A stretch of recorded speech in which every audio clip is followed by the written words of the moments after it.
Well. You're listening to Gloves Off with Professor Buitrón. Alright then, I may say words on point, straightforward. No jibber jabber, everybody forward. Issues, facts and solution. Get it at Gloves Off with Professor Buitrón. Alright, what other thing is a revolution? Get it on point with Professor Buitrón. Gloves Off, no nonsense issues, politics, community. A better men for Laredo. Gloves Off, a revolutionary show with everything that you need to know. With Professor Buitrón. Watch ya!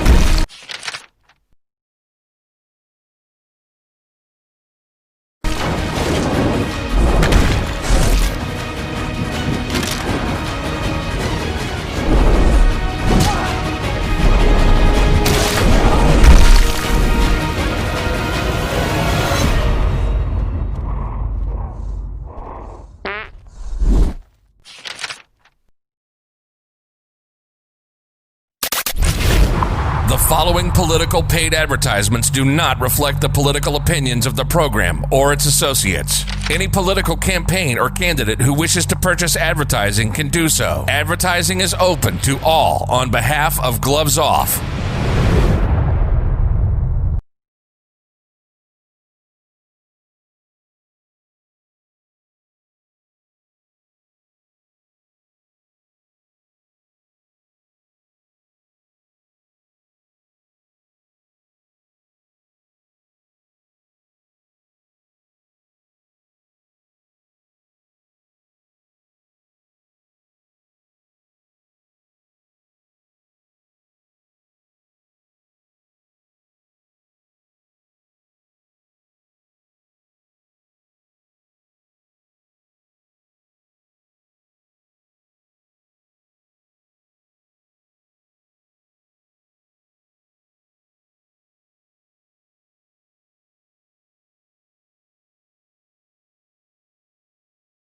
Catching Gloves Off, and today I have a special guest, candidate for City Council, Mr. Ruben Gutierrez. How are we doing, Ruben? I'm doing well, sir. Yes, how about yourself? Good, great. How's everything going, especially now with the campaign?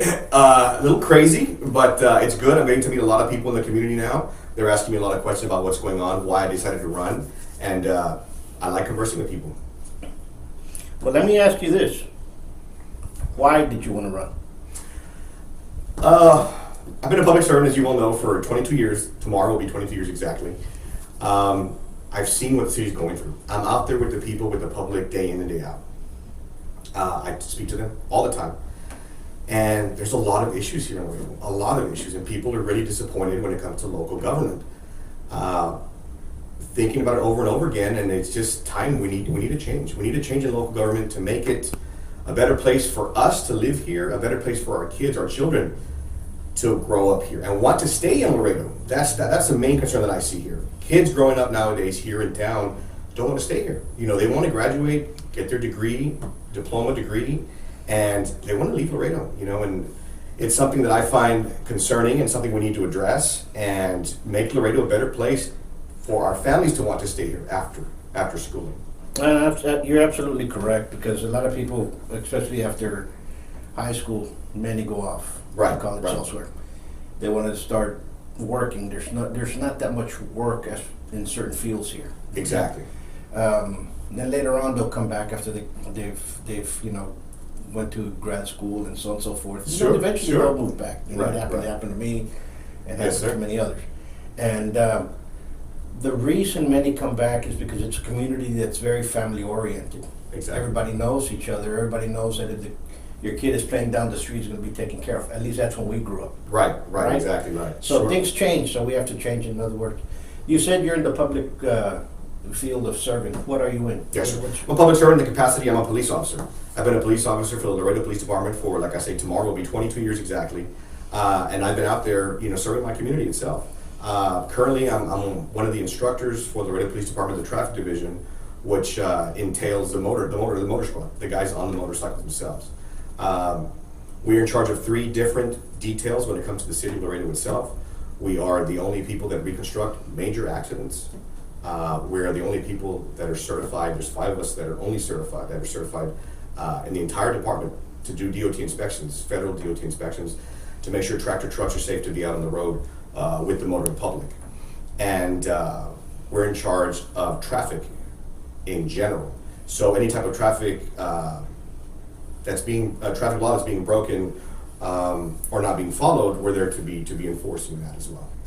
You know, that's awesome because we get a different point of view. Yes, When somebody's inside that's from law enforcement, especially that. You know how the city runs in some ways. Yes. You know what laws need to be evaluated and taken forth. Absolutely. And what do you feel about all this nonsense that's going on about defund the police and many of these other cities that are actually doing it? Right. What's your intake in that? Do you think Laredo's going to come into that wave or something? I certainly hope not, and the reason being, what I'm seeing personally is people wanting to defund the police department. The fact of the matter is, it needs more funding.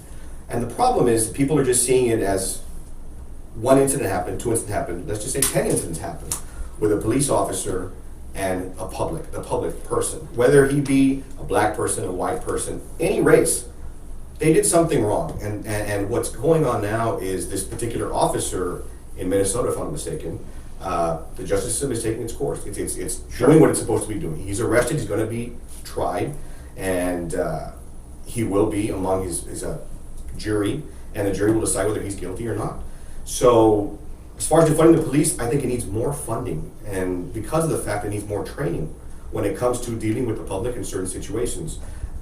This situation in particular, the gentleman was belligerent, the gentleman was under drugs, which makes it very difficult to be combating somebody in that aspect when they're at that point.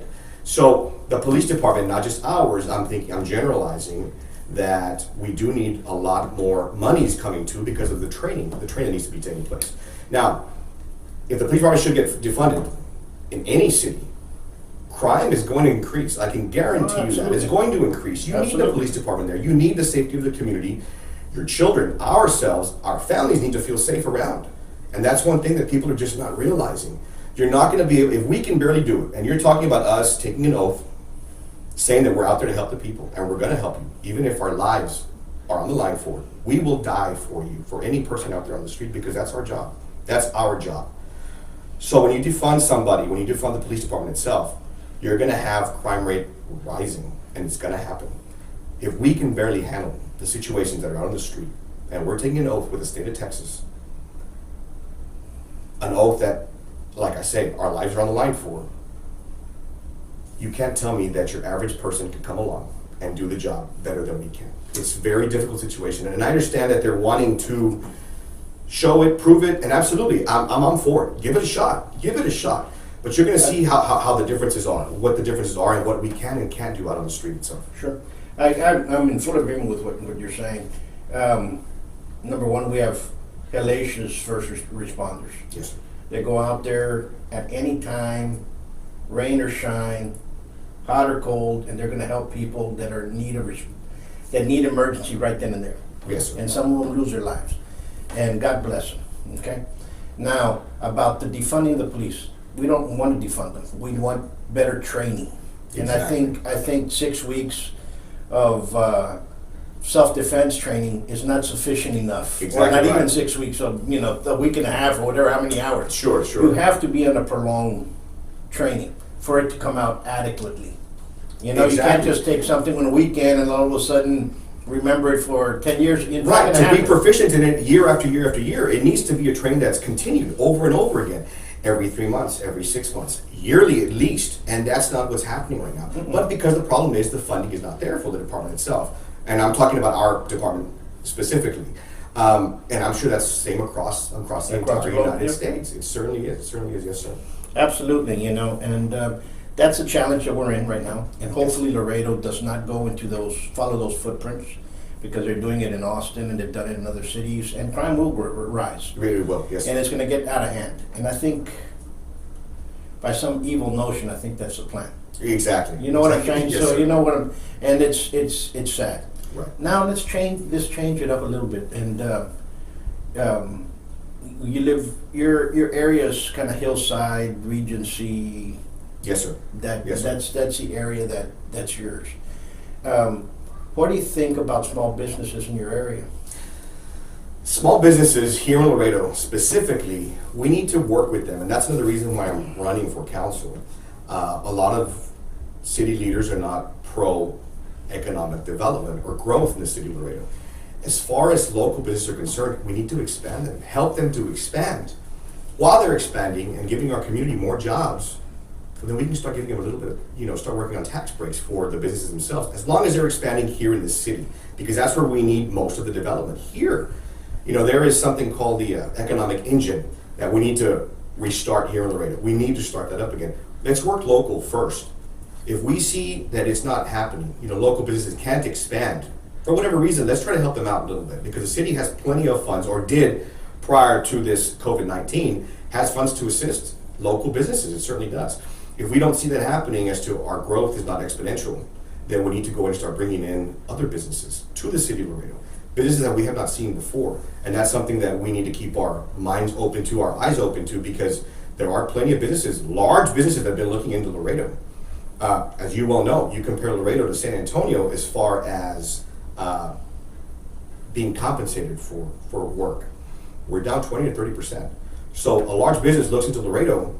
What's an eye-opener? It certainly is something to look at as far as compensation is with the employee themselves, because of the fact of 20, 30% less pay here in town.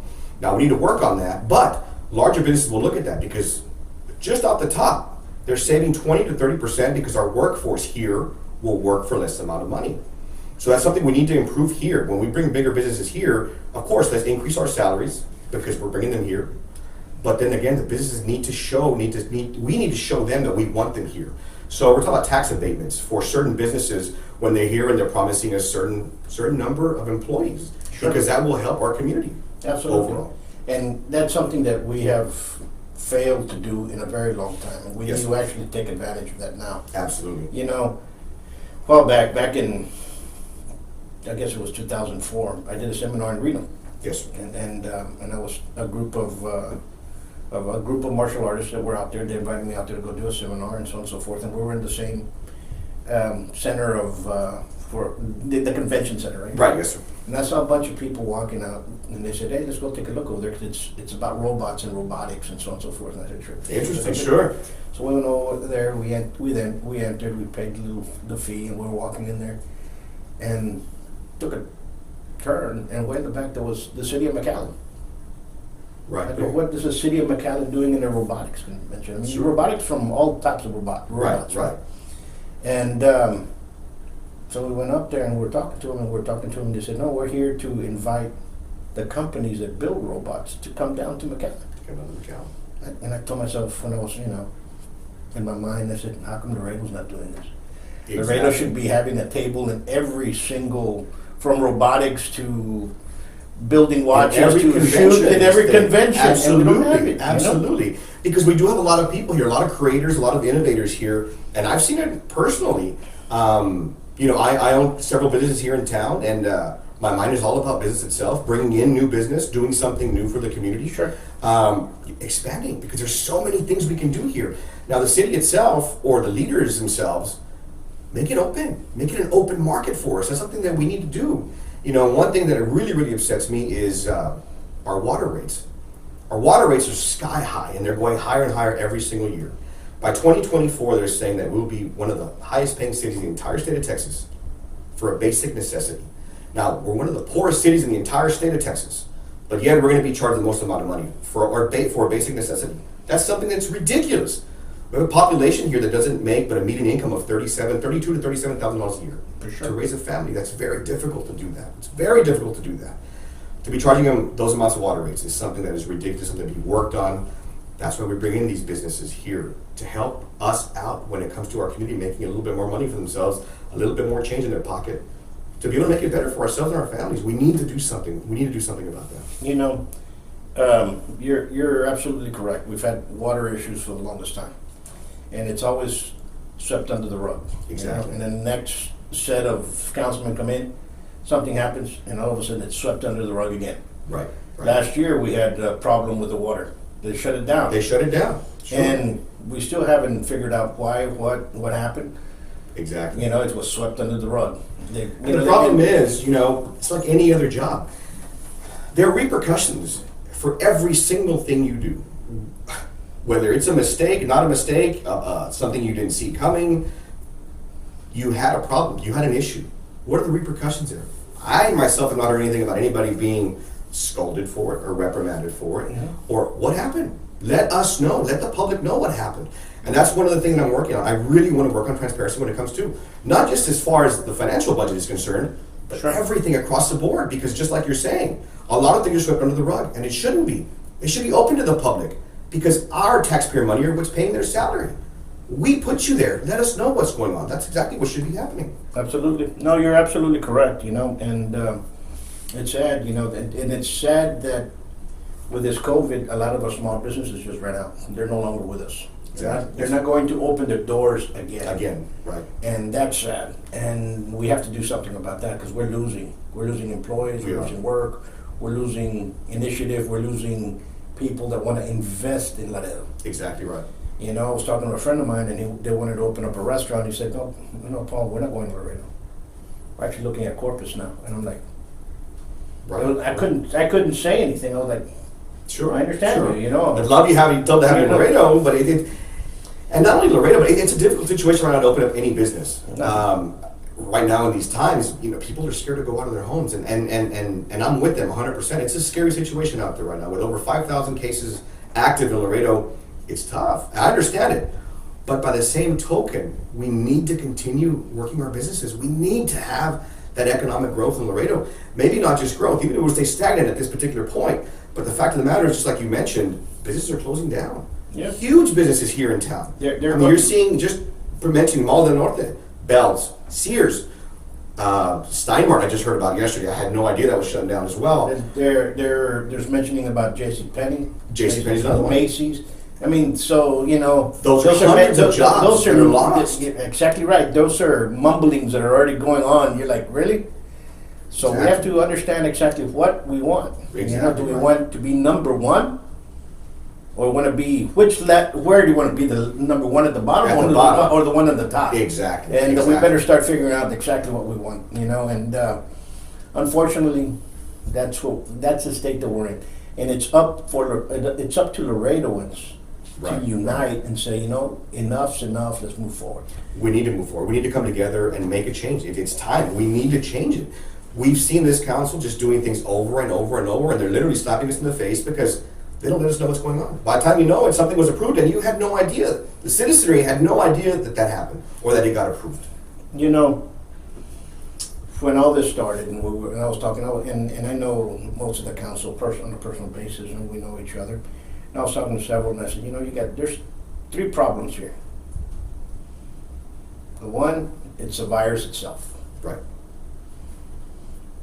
I believe the virus is there, but I also believe that the scams are there. Sure, absolutely. Okay? So, we live with a human condition, and the human condition is going to go whichever way it falters, okay? So, yes, sir. So the scams are real as well.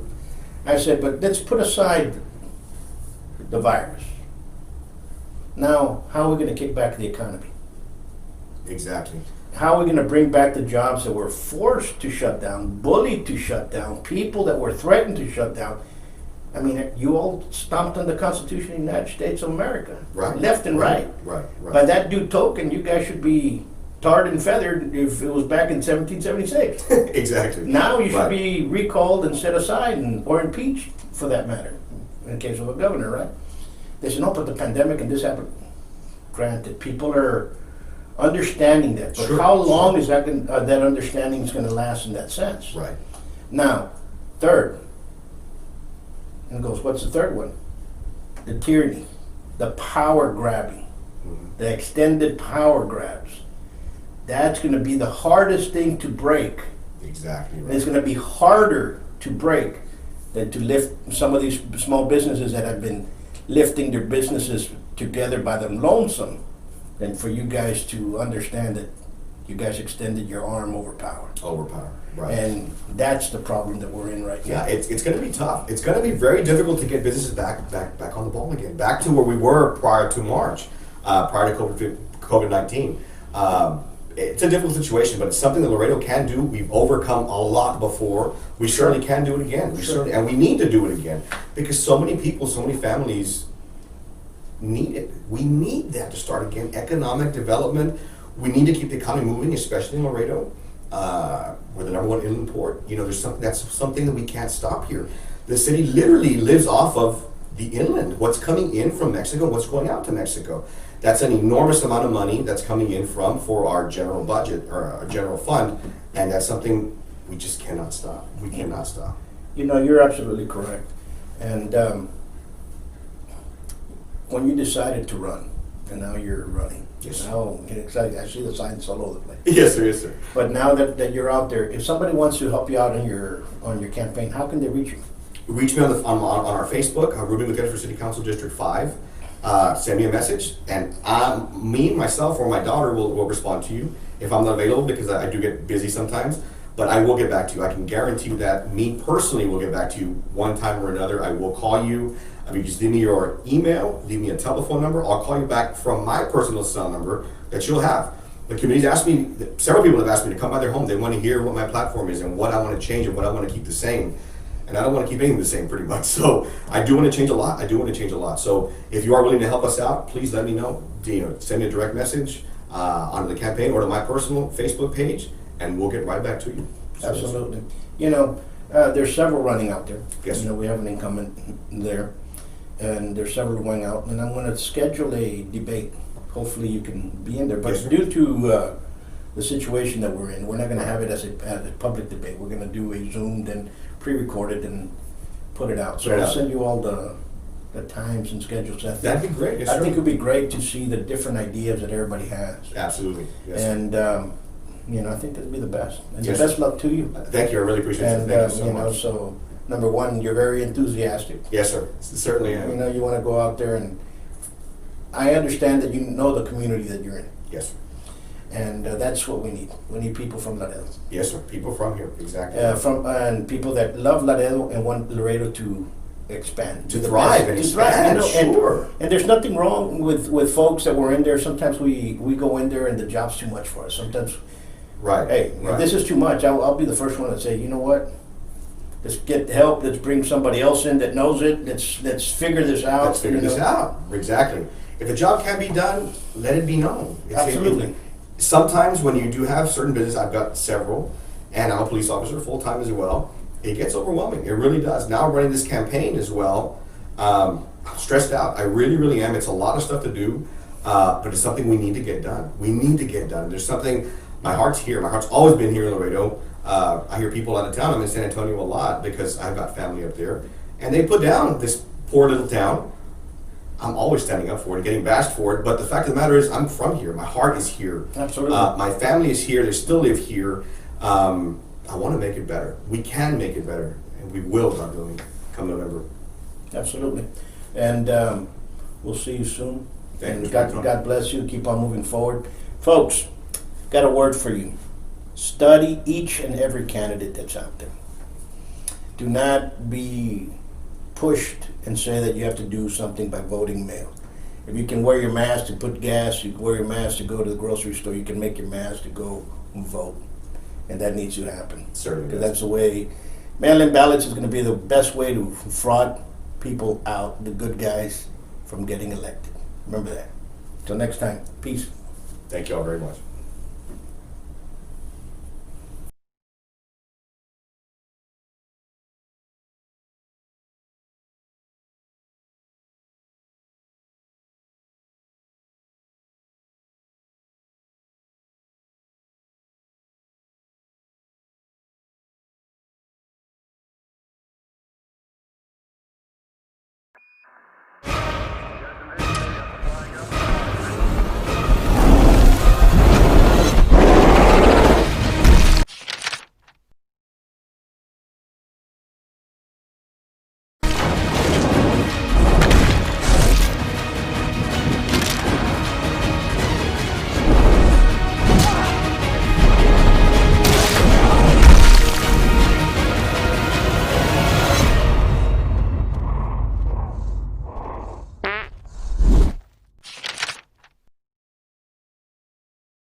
The following political paid advertisements do not reflect the political opinions of the program or its associates. Any political campaign or candidate who wishes to purchase advertising can do so. Advertising is open to all on behalf of Gloves Off.